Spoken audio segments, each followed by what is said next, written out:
Welcome to Sliders and Wings, a podcast about the TV show Sliders. And the TV show Wings. And all the other forgotten TV shows of the 90s. I'm Valerie Temple. And I'm Rachel Cox. How are you? Good. How are you? Good. How was your week? I went to a drive-in movie theater for the first time ever this week. Oh my God, I've never been either. What did you see?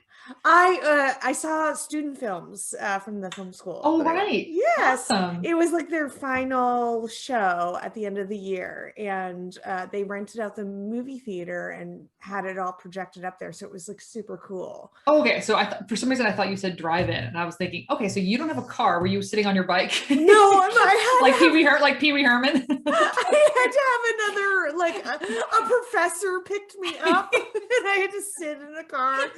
It was like I was on a date with someone. Yeah, everyone was like very shocked. They were like, how have you never been to a drive-in before? You love movies. That doesn't make any sense. And it's like, how would I drive in? But also it's not like drive-ins are everywhere. No. They're a very niche business. They really are. And there was one in Columbus when I was growing up, but I think it closed like when I was like 9 or something. And so I never went. We did frequent an unusual type of movie theater when I was a kid. I guess it was not unusual now, but like there was a movie theater in Columbus called Flickers that served food, dinner and a movie basically, which is like a model that is successful now, but at the time it was like very weird and it was kind of a sleazy movie theater.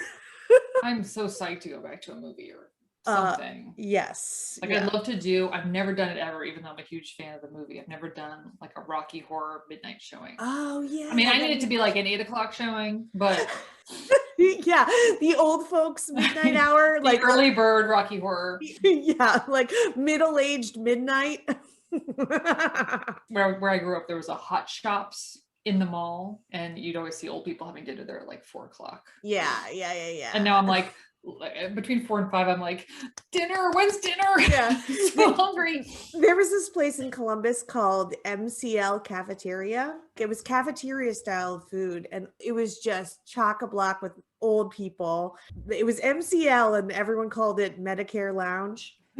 And I love going there though, but their menu was even for old people because they would have a Jack Benny special. And I was like, I had to ask my mom as a kid. I was like, what does that mean? Like, does that reference something? And she's like, Jack Benny was known to be cheap. He was a comedian. He made a lot of jokes about being cheap. So that's the discount special. And I was like, oh, okay. I'm learning things. That's cute. Okay, so I listened to, we haven't even gotten to what we're here for, but nope. So have you ever listened to this podcast called Reply All? No, I've heard of it, but I haven't. Yeah, I mean, they've kind of imploded, but apparently people say this is like one of the best podcast episodes of all time. And I listened to it last night while I was running, and it's called The Case of the Missing Hit. And it's about this guy who writes into them and says, there's this song that I remember from the late 90s. And it kind of sounds like Ticket to China, the Chinese chicken, the kind of yeah. Bare Naked Ladies. It sounds like Bare Naked Ladies, but he's sung it to everyone he knows. He's put the lyrics into online. It doesn't exist like anywhere Shazammed online. it. Yeah, he can't Shazam it because it only exists in his mind. He just remembers hearing it on the radio. He recorded he remembered every lyric. He recorded the entire thing by himself. Long story short, by the end of the hour, they have figured out what it was. Which was? I mean, it's just someone you've never heard of. It was like a guy who wrote a song. This is like the record industry boom of the late 90s where they were just like churning out as much as possible right before Napster killed the industry. Yeah. So this guy kind of was on the verge of being released by the label and they dumped him at the last minute. So the song was only played in a few markets. Oh, wow. That's so weird. But I recommend the episode. It was really interesting. They interviewed the guy from Bare Naked Ladies and try to figure out like how, because the two people that had heard the song, one was in Trinidad and Tobago and one was in Arizona. And they were trying to figure out how these two people had even heard it pre-internet. I love that. So I feel like I sort of have like a similar experience with that, except with food, because Columbus, Ohio is a test market for products. At least when I was growing up, it was, because the demographics of Columbus, Ohio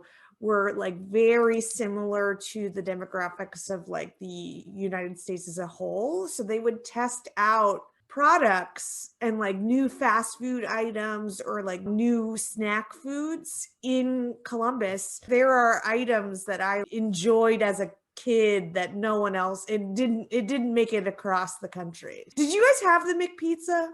Maybe we did. I don't remember. Okay. It was really bad. Well, this sounds like a perfect episode of Reply All. Yeah, exactly. You remember things that no one else remembers. Exactly. But part of the podcast was, or maybe I read this later, they were saying how, there are a lot of academics who study and archive hip hop and music from the 80s. But the late 90s, because the music was so bad, like nobody's archiving it. That's so good. I do say that my senior year of high school was 1999, and that was the worst era of music in history. Just like so many weird one-hit wonders, so many, and it's just like the genres, they all sound crazy, like, and nothing really stuck from that era, which is good. But it's just like, it's a weird time to just be like, I am finally an adult. I'm going into college, and oh. So I still watched the first episode of Girls 5 Eva. Oh yeah, I haven't yet. You need a Peacock subscription to watch all of them, but I liked the first one. It was a little uneven, but it's very much like 30 Rock and Kimmy Schmidt. It's the same production team and Tina Fey and stuff. But it is related to this podcast because it's about a 90s girl group, or you know what, maybe it's more 2000s, but also it's about women and like they're trying to relive their heyday when they were 20 and now they're all 40, and I'm like, that's us. I am the target market for this. That's us, movie. And I like Busy Phillips, and I like that whole team, so I'm going to check it out. It's just So we should definitely be talking about that. Okay, so we are here to talk about Herman's Head. Yes. Which I thought was a pretty big show that I was not allowed to watch because it was too raunchy. Yeah, because, okay, so I was going to ask, is this our first Fox show that we've talked about? I mean, I'd have to actually look through. I think so, because to me, this show is so Fox. It's just... Yeah, it's like edgy, but also kind of bad. A little sexy, a weird premise. Fox was I don't know if it was known that way, but this is, my parents said, like, you can't watch a lot of the stuff on there. Yeah. Because there was a show called Duets that was just... known for show. Being like, or they always said it was like so dirty. It was just like lots. I mean, of course, you watch it now and you're like, oh my god, this is so ho hum. But no, I mean, the marquee show for Fox for a long time was Married with Children, and I was could not watch that either. I was not allowed to watch that. Like, my parents were like, no. No, thank you. You are not allowed. And then, like, but the show was also, why would you want to watch that show? It was so depressing. I know, it was depressing. I know. It's like, do you want to watch two people that absolutely detest each other and just insult each other? I can't figure out what the appeal of that show was. Especially, it was like on for like 11 seasons too, or something. It's like, really? How? Well, I was surprised to see that Herman's Head was on for 3 seasons. Yeah. I mean, that shocked me. So it was on from 91 to 94. There's not really anything interesting in it. The lead was William Ragsdale, who, his name is not familiar, but if you Google him, his face is pretty familiar because he's been in a lot of stuff. Right. But the basic premise is that his thought process is like he has 4 emotions that are personified by 4 other actors that live in his head and kind of accompany his whole day. Yeah, Pixar. It's basically the movie Inside Out by Pixar. Pixar ripped off Herman's head. When I saw Inside Out, I never saw Inside Out, but when I heard of it, I was like, Herman's Head for kids. Yeah. For me, the show was notable because I wasn't allowed to watch it. It was raunchy. The woman who did the voice of Bart Simpson is in it as a human. Yeardley Smith. And also Hank Azaria's in it too. And Hank Azaria, 2 Simpsons voice actors. But the first time I went to New York in 94 with my family, we went to go see some play. Maybe it wasn't off Broadway, but William Ragsdale was in it. Whoa. And in my mind, I was like, oh my God, it's the guy from Herman's Head. And I think I got his autograph or something. And I think I might've said like, I love you in Herman's Head or something. And he was like, great. Awesome. He was in the play, and Margaret Cho's mom from All American Girl, which, is that on our list? Yeah, it is. It is, okay. Yeah. They were both in the play. I think it actually might have been a murder mystery. We should do All American Girl next week. Oh my God, yes. I I watched that. I was there trying to keep it alive. If only I had the Nielsen box. Me too. So good. It was a must-see TV for me. I mean. Anyway, back to Herman's Head. So what did you so you just weren't allowed to watch this period? No, I mean, that was all like lip service for my parents. Like the only Fox show I was like explicitly not allowed to watch was Married with Children. I don't think I was like not allowed to watch Herman's Head. I just didn't watch it. I was definitely aware of it, understood what the show was about, but I don't think I was really interested. My first thought when I started watching the show was I was surprised that he only had 4 aspects to his personality. Yeah. Like it's lust, sensitivity, anxiety, and intelligence. Right. But then I'm looking at the Wikipedia page and it says 2 others showed up. One is Jealousy, played by Bobcat Goldthwait. Yep. And God was a guest star played by Leslie Nielsen. I don't see how that's one of his personalities though. It's not, he just shows up inside his head set. And then, spoiler alert, on the last episode of Herman's Head, Herman is hit by a car and is like dying, I guess. And Herman shows up inside his head with all of the other aspects of his personality, basically in spirit form. And he dies? I guess. Like, I think. So Herman's dead. and then it becomes the good place. Yeah, exactly. There is an interesting note on the Wikipedia page that during the broadcast during the first season, the very first commercial for condoms aired in the United States. Yeah, which that's the perfect show for it to be on. Right. And that's one of my most 90s things is in Herman's Head. At one point, him and the girl he's trying to like get with, they both yell condoms. There's something about condoms. Oh, they're so 90s. Yeah. So 90s to be, especially like talking about condoms and being like, we need to have a condom. It's good to be safe. Like it just seemed like that was part of the conversation, that they were just trying to like really boost that message to everybody. You gotta wear a condom. Propaganda, man. Yeah. The show is chock-a-block with people from other shows. Like that's right. The hot blonde girl in the office is Ross's ex-wife Carol from Friends. That's right. Hetty is her name on the show. And then the girl Connie who comes over, who's Hank Azaria's girlfriend, which I did not understand until later, because you don't know who's who. But I mean, she's in a ton of things. Like she was in Police Academy 4, but she was Veronica Mars's mom on the show. Oh, weird. Yeah, that's what I most recognized her from. Yeah, very, very famous. Veronica Mars's mom and Carol from Friends. yeah, the huge luminaries out of the show. I think the most 90s thing about the show is that he's working as a fact checker at a magazine. And he's trying to work his way up through the ranks. He's like, I gotta do this job and do it right, so eventually they'll let me write an article. An article. Oh, such aspirations. There's one move from fact checking to writing. I think so. I think that's the kind of the way it goes. I don't know. It's sort of like how in movies, a person who's like an aspiring reporter is always like in the obituary department and they're making him write obituaries. And then one day he gets a shot to write a real article. You know, I don't know. Remember on, what's the comic strip with Opus, the penguin? Bloom County, but then one was called Outland. Something. There's different incarnations, but Opus was we haven't talked about that comic. I used to read all those. That was like a lot of like Reagan era political stuff, but he was always the ombudsman at the newspaper. Like pre-internet, I was like, what is that? Like no way to look it up. What's an ombudsman? I've had dealings with the ombuds person at my university, and I always like in my head just being like, I can't believe I'm talking to the ombuds I can't even say ombuds person, so it's ombudsman or ombudswoman. That's ombudswoman. Right. Gender neutral, okay? So the plot of this episode is basically very horny. He's just trying to have sex with everyone, and like all the jokes are just derived from the character in his head that's Lust. Right, who is wearing an Ohio State football jersey. That is the identifying, okay, he is a dumb, stupid jock who only cares about sex, put him in an OSU jersey. And I'm from Columbus, so I can attest that's fine. That's fine to me. Okay, That guy, by the way, who plays Lust, Aaron was like, oh yeah, I recognize him. He's the Santa Claus from Home Alone who's like smoking. Remember? He looks like Artie Lang. Yeah.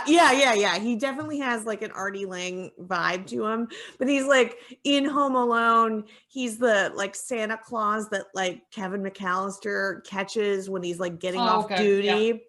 And then I also remember him from Groundhog Day. He's a very funny character in the show. I mean, he's like he's holding it together. He's the one with all of the jokes. The intellect character and the anxiety character are such an overlap. It's kind of ridiculous. Right. Like they both are like white blonde men with glasses and bow ties. And they kind of are like too similar. Yeah. I was going to ask you, Rachel, if we looked inside your head, what would be the 4 personality characteristics that would be like at the forefront? I'll tell you right now, there's no lust in there. That's No. Yeah, not for me either. Lust is a hamster in the corner. Yes.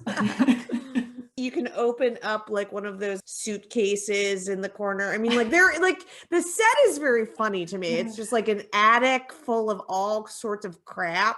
And this is where they're hanging out. I would probably have one that's just for food. One that's just for food. One that's just hungry. Like planning out meals all the time. I would probably have like a jokestery one, which probably if it was a Fox television show, it would just be like Jim Carrey as the Mask. That wouldn't be what me would really be, but that's like the Fox like way of representing like a funny person. But then I would also have anxiety. I have an anxiety person, I guess. I mean, there's many personality traits. It's kind of hard to. I know it's hard to distill. That was also my problem with. Wait, hungry isn't really a personality trait. For you, it is. It affects your. I'm on a new regimen where I'm running like 5 or 6 times a week. Wow, which I've never done in my whole life. I like running at night because I can't stand running in the heat. Like, and I ran 2.6 miles last night, which is like the furthest I've ever run. Wow, good Except for you. For one 3K I did. But I was saying to Greg, like it's really hard for me to like. I'm just so obsessed about food. Like I've never skipped a meal in my life. Like, never. Wow. Like I wouldn't. I can't think of a circumstance where I would skip a meal. You're like the opposite of me because I am constantly just forgetting to eat. And you're like, I can't even imagine a situation where I would forget to eat. Well, I'm wondering if your passions and the things that are, you're doing in your life, they're more engrossing overwhelming. Than mine. Yeah. And I just have nothing overwhelms me enough to distract me from food. That might be it. I don't know. Food is that would not be part of my Herman's head personality. It's like, I kind of find food to be a little bit boring. Well, I'd have one person in there that would just have 90s TV shows, obviously. Exactly. Definitely one person who's just kitsch or. So the plot's not that interesting. He's just what is interesting is that the Hank Azaria is supposed to be like the Playboy cad character, right? And like Hank Azaria, like he's got a handsome face and like body, but when you anyone can be a cad, I know, but when you hear him talk though, you're just like, no. His personality and just like the way he talks, where it's just like that, it's just a total boner killer, No, like, I don't think he sells it. No. Yeah, I think that's just like I don't think he's the right type for that. The woman who plays Sensitivity, I know her most as Matthew Broderick's wife from Election. Herman's Head, it was really weird because Aaron and I are still watching Deep Space Nine, so this dovetails into Whatcha Watchin', but she was on an episode of Deep Space Nine the day before I watched Herman's Head. So I was like, yeah, she played like an alien and like, I just recognized her from her eyes. I was like, who is this? I know her. And I was like, oh, it's the wife from Election. And then the next day she is on Herman's Head. It was weird. It was. Okay. She was Sister Roberta from Seinfeld, the episode where Kramer has the Kavorka.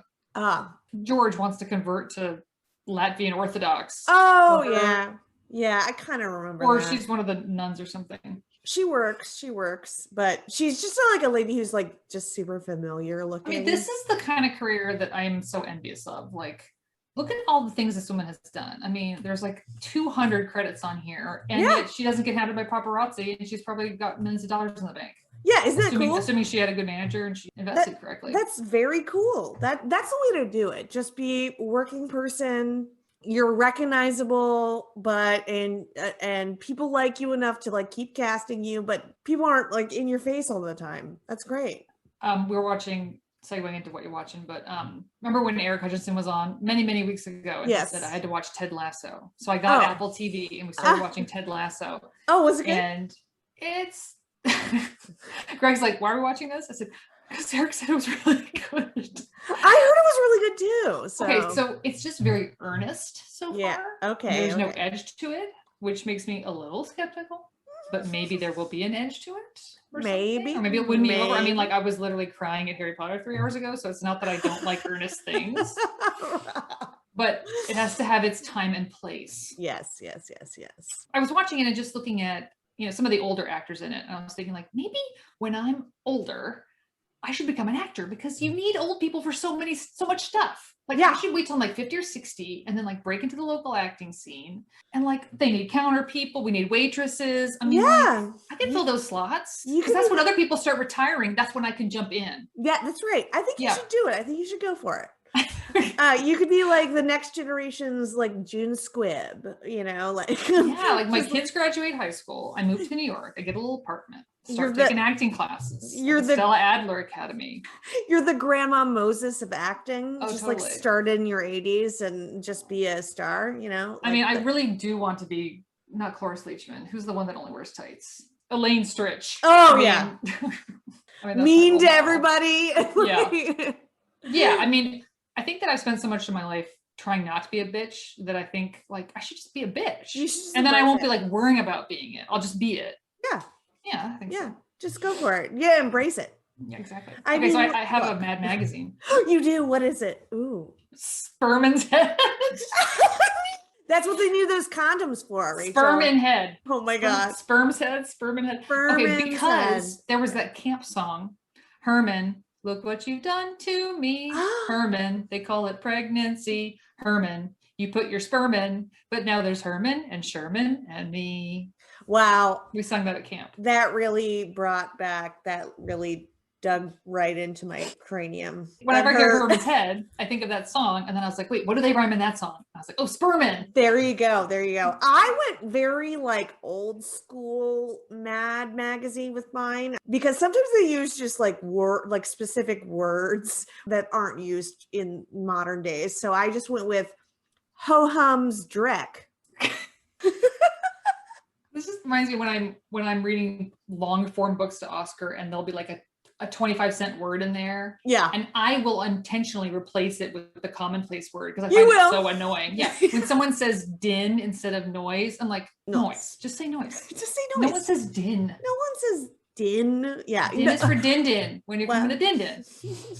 That's very funny that you've been like not censoring his books, but just sort of vaguely changing them.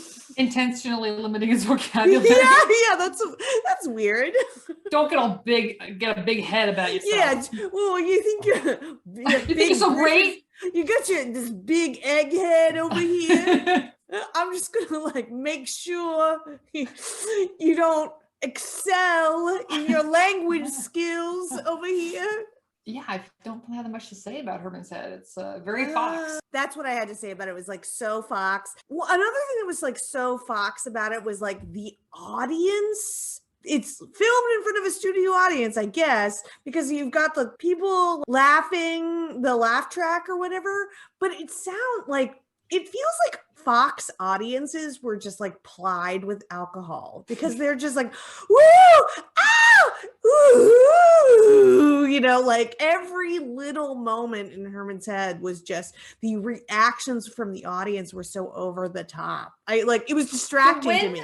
When are those sounds fake and when are they a real audience? Because sometimes they're fake or they're both, right? They like put them on top. I just always kind of assume they're fake. I think in the 90s it was real. I think it was mostly real. It's so hard to believe. I know. It's real now. Like 2.5 Men. They have an actual audience. Yeah, most multicam shows still do. So why? That's what I don't understand. Is it like, do they vibe off the audience? It I seems like a think- lot of work. I think so. I think the reactions are real. I just think that like a lot of them are like ginned up. You know, they put on a sign that says laugh here or, you know, whatever. So like they are controlled in a way, but the reactions themselves are real. But it just seems like for Fox audiences, I think just hearing it reminded me of all of the other Fox shows I saw when I was a kid. It felt like the audience for Sally Jesse Raphael or something, or like Phil Donahue or Jenny Jones, where it's like, you know, someone comes out and it's like, ooh, you know, like the reactions aren't just laughter. It's just a lot of like, it almost felt like an Arsenio Hall audience where it's like, Well, the multicam is 90s, and the canned laughter and audience is from that. So it's I guess the connection is that's what makes it 90s. Yeah. What do you want to know? Something else that is also very 90s? Yeah. Connie's extremely low side ponytail with a big scrunchie. Scrunchies are back. Yes, I actually. Can you believe that? I can't believe it.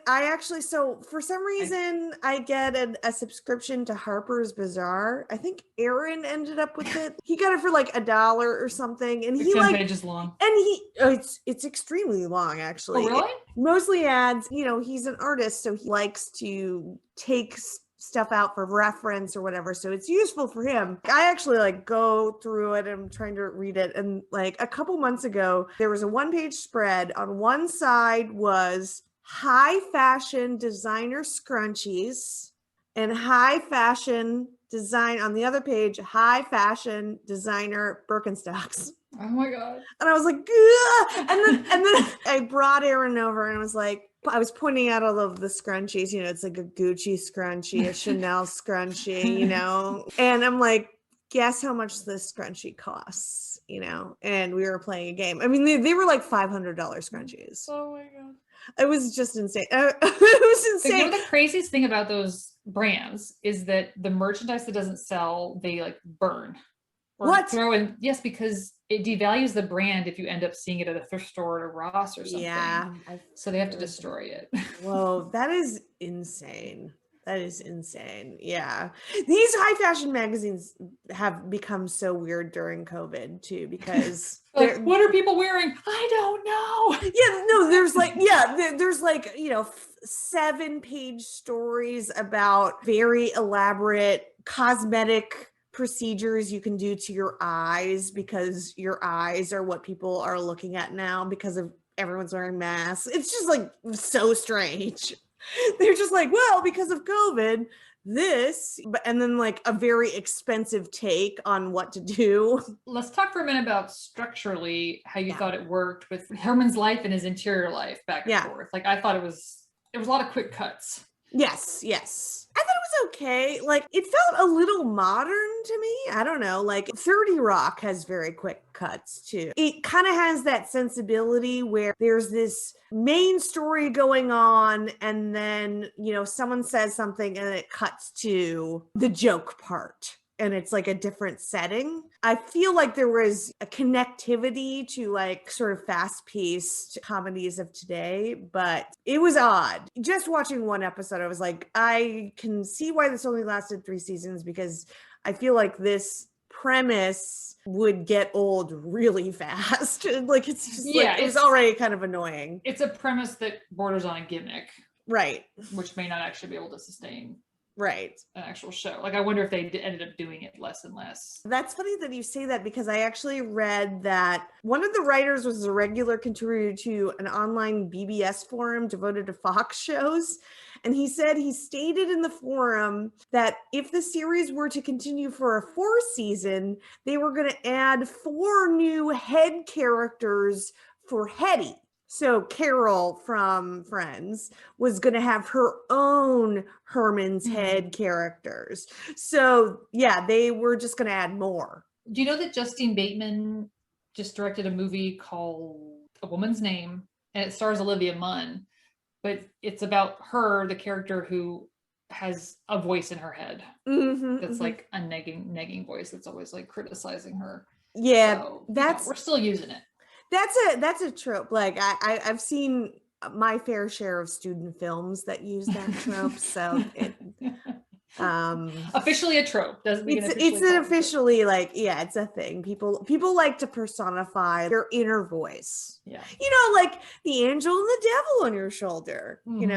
I love the angel and the devil on your shoulder. No accent corner, I guess. Yeah, I was saving accent corner for what you're watching because I was going to give a special commendation to Evan Peters. Peters, my future second husband, Evan Peters. So cute. I love him so much.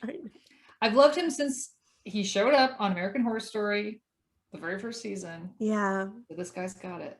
Yeah. And now he is. But Val, in the scene where they discover the bullet in that park at night, that is in Chestnut Hill, and Greg and I went there all last summer with the boys. Oh, wow. And we were looking at it because we looked online and it just said they weren't specific about where the shooting locations were. Mm-hmm. And we started watching the scene. Greg goes, "Oh my God, that's Pistorius Park."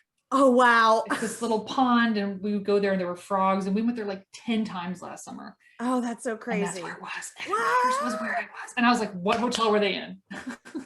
I need to find him. No, that scene where he's like extremely drunk in the bar. Yeah, knockout. I was blown away. I was like, I have met that guy. I have been harassed in a Philly bar by that man.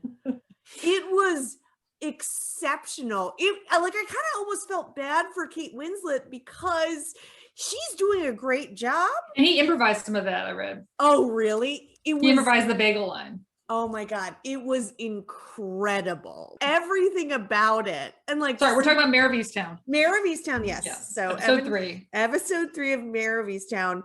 It was I screamed. I was just like, I paused it. I was like, Aaron, get in here. His physicality, the accent it's flawless. I can't. It's such a hard accent. It's such a hard accent to do. He's hitting at it out of the park, but then on top of it, he is just really embodying that kind of guy and a kind of guy that we know well, like we have met. And we were watching it. Greg's like, wait, this guy's reunion is at the same bar that she happens to be at. I'm like, Greg, shut up. Yeah. I also just thought it was so well done that he's from the area. Like he's supposed to be from like right. A few towns over. I think he's from he works in Upper Darby. Yeah, he's from Upper Darby, where Tina Fey's from. Yep. Where she got her face slashed. That's right. Yikes. Oh, it's a rough and tumble part of town. I'm serious. But the way that Kate Winslet is not I feel like in another show, if someone he was so drunk and then he orders more drinks and a Jameson, a shot of Jameson, and she just is unflinching. She doesn't, she just listens to him. She's not like, are you sure you want another? No, this is Philly. Well, if only he had asked for the, oh my God, what's it called? The special. The citywide. Citywide. Yeah, the citywide. Nice. I know. I'm waiting for it. No, but everyone online is like, oh, her accent. I'm like, his accent too. His accent is incredible. His accent makes hers look like amateur hour. I mean, he's at least from the US, so he's had a leg up. Yeah, but it's a super hard accent to do. It's super, super hard, and he is fucking killing it. I love him so much. And I'm so glad that he broke off that engagement from Emma Roberts because I hate her. I was at Sundance one year and she had an entourage with her and cut in front of me at a party. There you go. And she was very rude. She definitely thought she was something and she's not. So no, she sucks. I think that, doing this podcast, but also turning 40, I'm ready to absorb anything 90s, right? Yeah. And that is what Instagram is showing me. When I go on Instagram, it's all 90s nostalgia accounts. And I cannot stop scrolling through them. But I think I've never really thought one thing or the other about Kate Winslet. And I think maybe just turning 40, having lived in Philly for 15 years, seeing her do this show, she's was an icon of the 90s. She always was known for this curvy figure. She never did any crazy dieting, and she's always had this beautiful natural body. And I'm just I love her. You're I'm looking at her Wikipedia, looking at her daughter's an actor now, like just getting to know Kate. You're just like finally came around to her. You're like, okay, I am a Kate Winslet stan now. I watched her in one of her first movies, which was Heavenly Creatures. Heavenly Creatures, exactly. Yeah, of which course. I love that movie. Yeah. But she had that really funny turn on Extras where she was like very self-deprecating. And I'd only seen some of those episodes, but those were really funny too. Yeah, I've only seen one episode of Extras, so I don't really like that guy. Compared, the anti-Kate Winslet is Elizabeth Moss, who I detest. You detest her? Well, have you seen The Handmaid's Tale? Okay. Well, I think the only 2 episodes I watched of that show was with you. I think you had like planned a night where we were like, girls' night. and I got the perfect show. Yeah. Well, we didn't know. I mean, we should have known, like The Handmaid's Tale, like the source material is pretty grim, but you're like, come on over. We're going to watch Handmaid's Tale. And then we're just like having a glass of wine and just being like, ugh. And now it's 100 times worse than that. I know. And I think I watched only those 2 episodes that we watched together and I never went back. And full disclosure, like The Handmaid's Tale, the book is like one of my favorite books of all time. I just can't watch the show. It's too upsetting to me. It is basically turned into The Walking Dead. It is gruesome and gory and torturous. And like I stuck with The Walking Dead for a while until I was like, I can't watch this anymore. And so the reason why I brought this up is because the 4th season of Handmaid's Tale just started. Right. And it's short though, it's like 10 episodes. So, I've caught up with it until now. It's dark, but I'm kind of like, where are they going with this? Because I did read the book and I've read it a couple times. But then I tried to do this 4th season, but I've been gradually hating Elizabeth Moss more and more. And it's not so much, it is that her acting is bad. It is just her looking like she's trying to hold in a fart most of the time. But also, okay, human to human, she is so ugly to me. Like, oh, I mean, she's not listening. I don't want to hurt her feelings. I find her very unpleasant to look at. Oh, and I'm not saying that I'm great to look at either, but like, she's on the screen a lot. Well, and she's now, she's making out like I just farted her face. Well, yeah, and also, I mean, it's The Handmaid's Tale, so like they're intentionally making her look as unattractive as possible. I mean, like she's not wearing makeup, or it's like no eyebrows kind of thing. I mean, I think they're doing stuff for her. I don't know. She's not a babe, to be fair. Not right off the top of my head. I can probably think of 10 actresses who are non-traditional who I find beautiful, but for some reason her face turns me the wrong way, and I just have I have a soft spot for her because I loved her so much as Peggy Olson on Mad Men. I didn't mind her as Peggy. Yeah, I mean, you know what? Maybe it's just this show. The show is just like, I think it might be the show, and like the negative vibes of that show is just reinforcing your negative vibes for her. But if she was imagine if she was just wearing a very sassy 60s scooter dress with a little pillbox hat and like smiling every once in a while and making a joke. Yeah. I mean, yeah, I didn't mind her in Mad Men at all. I actually think she does a great job on Mad Men, and I understand what you're saying about. I think it's the show. Well, they have major character problems where they've made her character. I mean, the show went on way longer than the book, so they're starting to make stuff up. And then they've made her like invulnerable. So like everyone else is like dropping dead, but she just keeps surviving. So like it's low stakes. Like you just know she's going to survive somehow. She's going to live. All the stupid stuff she does. Yeah.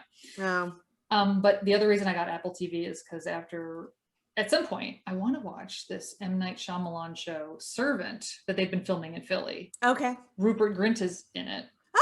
Yes.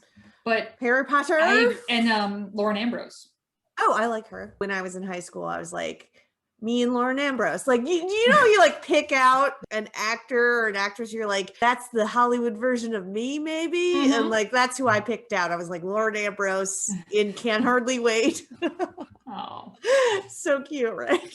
Yes. But the show seems really dark and freaky. And like, I've watched a bunch of trailers and I do not know what's going on. I'm trying to stay as unspoiled as possible. Yeah. Creepy shit they got. Involves a baby and a fake baby, someone pretending to have a baby or something. I don't know. I think I see those Philly locales. I'm hooked on Philly locales now. You gotta see them. Let me ask you one question. You've watched 3 episodes of Mare of Easttown. Yes. How did Aaron die? The girl? Yeah. I don't know. What is the cause of death? Okay, so we watched 3 hours of this. Did they say how she died? And we all missed it because I went on a Reddit page and everyone was like, I don't know. They did like, show I don't want to go back and watch the first episode with the coroner scene, but there was a big gash on her head and she was nude. But then they kept saying, like, did anyone hear a gunshot? Right. I don't know. Yeah. I feel like I should know that. I'm like, I feel the show actually like took kind of like a turn in this episode that I wasn't expecting to, where I'm like, oh wow, she just like made this really horrible personal decision that has now removed her from the case. And I'm like, oh shit. I like to go on Reddit a lot. And someone was like, oh, well, I guess the show's over now. She's taken off the case. Yeah, that's what I was thinking too. I was like, definitely not going to work on this case anymore. Nope. But someone else pointed out that I should have been obvious to me, but the show is very much like Broadchurch. Oh, which I never watched. Like, so. I watched part. You know what? I watched half of it, and then I got bored, and I just read the recap. You're so funny. Some things you just realize. I know. Let's just tell me what. You're like, I don't. You're just like, tell me what happened. Well, what I should have done is I should have watched the original with David Tennant, because I probably would have stuck with that. But then I started watching the Americanized version, and I was like, oh, I don't want to watch this Americanized version of it. But it's basically the same. But it's like small town, horrifying murder, and then in the end, it's like one of these people. Right. It's not gonna be some other person. It's funny because I think you and I are like sort of similar in that if we don't care about a show, we don't care about being spoiled. We actually want to be spoiled. We're just like, just tell me. Just tell me. Just explain it to me, and then I can move on with my life. I don't release me from this pain, this like expectation, this pull to continue watching this show. If you just tell me, I will be absolved. Free me. Yeah. Well, as I've also said on this podcast, free me. Yeah. There's so much stuff to watch. I just want something off my plate. Like, just take it away from Correct. me. And if you just tell me, like, I could just take it off my plate. I could just be like, got it. Noted. Moving on. Thank you. Thank you. Have I asked you before if you've read Harry Potter or seen Harry Potter? I tried to read the first book of Harry Potter at the urging of friend of the podcast, Emily Wade. You know, when it was like really big, she was like, no, it's really good. You have to read it.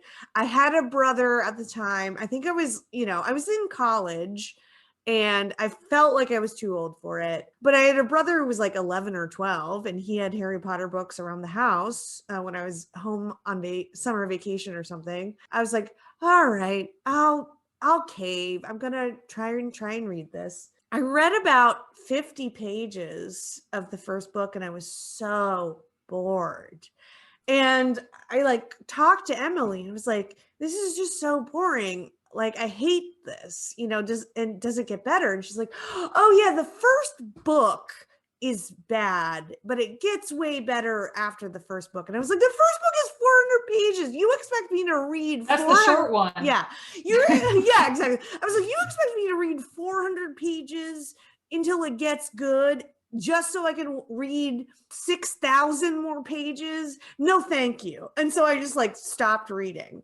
And that is not like me, because I am a person who, like, if I start a book, I have to finish it, even if I hate it. I had only ever seen the movies. I did read the first book, as you like. Yeah, we were in college when it was big, and I think I read the first book, and I just thought like, it's kind of like a Roald Dahl book, Right. But then I had kids, and I was looking for something to liven the mood or look forward to. So I started reading the Harry Potter. So the big deal this week is that Oscar and I finally finished the entire series. Wow. And this is like thousands and thousands of pages of reading to him. And my take, having read the whole thing like over the course of 1 year, is that first couple books are okay. There's like a third book that's really hard to get through. That's just like, she like just did not, like, the editor was just on vacation, like not edited at all. And then the fifth, but like the last book, which was divided into 2 movies, is pretty good. Like, okay. I mean, also it's like the culmination of all these threads. This big story, yeah. But to start off with, I am not an adult Harry Potter fan. I don't care about the houses or me neither. Or whatever. I am an Alan Rickman fan. Oh yeah. I passionately love Alan Rickman. Yes. In a sexual way. Oh yeah, he's got a very good voice. Yeah. So yes. Emily Wade and we talked about Alan Rickman a lot when we were in high school, which I think says a lot about why we weren't popular socially. I remember watching Galaxy Quest and just kind of having that confusion internally, like, why do I feel sexually attracted to that old man who's playing an alien? So what's wrong with me, Dad? So now that you are a new, like a born again Kate Winslet fan, I would recommend watching Sense and Sensibility, because Alan Rickman is in that, and he and Kate Winslet get together. Ooh. Yeah, and it's hot. Oh my God, how much? Okay. It's a great movie. That's a rewatchable movie for me. I love it. I'll do that. The point I was going to make is that there's this mystery built up around the character of Snape, who he plays for all these books. My main interest in these books has been this character of Snape. Yeah. And okay, Sense and Sensibility is actually on Prime, so that's good. Watch it this week. And we can talk about it next week. Oh my God. That movie is so hot. Okay. Okay, so throughout the book, Snape is like the mean teacher who's mean to Harry, which I never understood, because I'm like, why is he so mean to this boy? Like, he's jealous of this child and he's mean to him.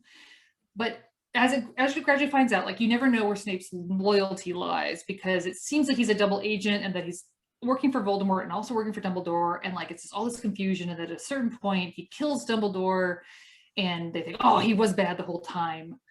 And I had like 10 ideas for what this backstory was, like, because Dumbledore would always say he trusted him and he would never say why. And I was like, okay, so maybe he took a pill to forget that he was good or something, and like, or he, had a spell, and or someone had something on him, or he really was bad and he tricked Dumbledore, and like I had all these ideas for, like, it didn't make sense from an adult perspective. Right. And then when it's revealed in the very end that the reason why he was working as a double agent this whole time is because he had a crush on Harry's mom, and that was it.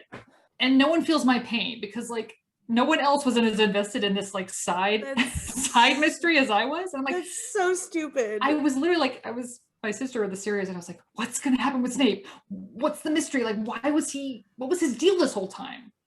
And the deal was just that he had a crush on Harry's mom, and that was it. And so that's terrible. That's terrible. I mean, it's also very creepy. It's like, it was a one-sided crush that was not reciprocated. And then it's just like all of this stuff with her son, like, is as I was just really bummed. Weird. Yeah. That sucks. That makes me feel better about not powering through and continuing to read those books. So again, I don't like fantasy that much, so I just... No, and so you don't like fantasy, so it's excellent that you did not start watching that show that I sent to you, which was The Nevers. Oh yeah. That's steampunk Victorian magic. Yeah, show. I saw Val. Oh my God, you would hate it so much. It is so silly, and do you know why it's so silly? Do you know who made it? Who made it? Joss Whedon. No. And if when you look at his stuff, you're like, oh, okay, there's the Elijah Dushku character, and there's the he's got all this stuff. I was willing to do it for you. I was just like, if you want. But then luckily Mare of Easttown came in and swooped in and saved me from that. Yes. I was like, actually we should watch this together. I watched the first one and then a half one, and I'm still trying to determine if it's like goofy good or bad good. Because Dollhouse started off kind of goofy. Oh, right. I really ended up liking Dollhouse a lot. So I don't think I ever watched Dollhouse. No, I really liked it, despite Elijah Dushku being in it. Yeah. I remember the commercials for Dollhouse. That's the most, but I hate Joss Whedon. All these people, like a spaceship went by 3 years ago and it like glittered this dust down, and the people that were hit by the dust ended up getting magical powers. Fuck off. And now they're being like hunted by the government because of their powers. Glitter dust. Yeah. Glitter dust. How did that get on TV? I mean, think of something that is steampunk that's good. See, that was what I was gonna say to you. It can't be done. If I was in a bad mood when you sent me that link, let's watch this together. That would have been my response. Like, has there ever been a good steampunk anything? Wild Wild West? That's No. what I just thought of, actually. That was the first steampunk thing, like the first mainstream thing. Steampunk. That movie is, I mean, they spent so much money on it, and it is a travesty. It's a hate crime. There's one show that's a little steampunky that's actually really good, and there's a scene in it I think about all the time. Penny Dreadful. Oh, okay. Yeah, The yeah. first 2 seasons before they moved it to LA for some reason, were like, Oh, it's like Bram Stoker. It's like monsters and Victorian stuff. I thought of something. Mm-hmm. Back to the Future 3. Oh yeah. Maybe the only successful steampunk movie ever. Yes, but it's also the lesser of the 3. It's still the worst of those 3 movies, but it's still the best steampunk thing. So I think that says something about steampunk. Yes, I watched it recently, actually, because we watched all 3 of them. Yeah, I mean, do you realize that Michael J. Fox was like dressed as a woman and playing his own daughter? Oh yeah, I remember. I did. Yeah. Mm-hmm. No, there's I think about Back to the Future 2 too much. Because I think about it, I just think about the weird alternate 80s where it's bad, and like basically Biff is basically Donald Trump, and there's just like Strickland, like there's just like crime everywhere, and yeah, like I think about it too much. I think about, and then I also think about that the future where Christopher Lloyd's wearing a clear tie, and middle-aged Marty is wearing 2 double ties and like is a wimp, and just like the reheat a pizza, and it's makes it big. There's a lot of plot holes in it that I don't care to think about. But no, I don't care about it either. But yeah, the biggest weirdest thing is that this character's best friend is a old physicist that lives in this neighborhood. Oh, and also Aaron and I, we are obsessed with the performance of, so in the future, Biff's ancestor, Biff's great grandson, Griff. We're always doing the since when did you become the physical type?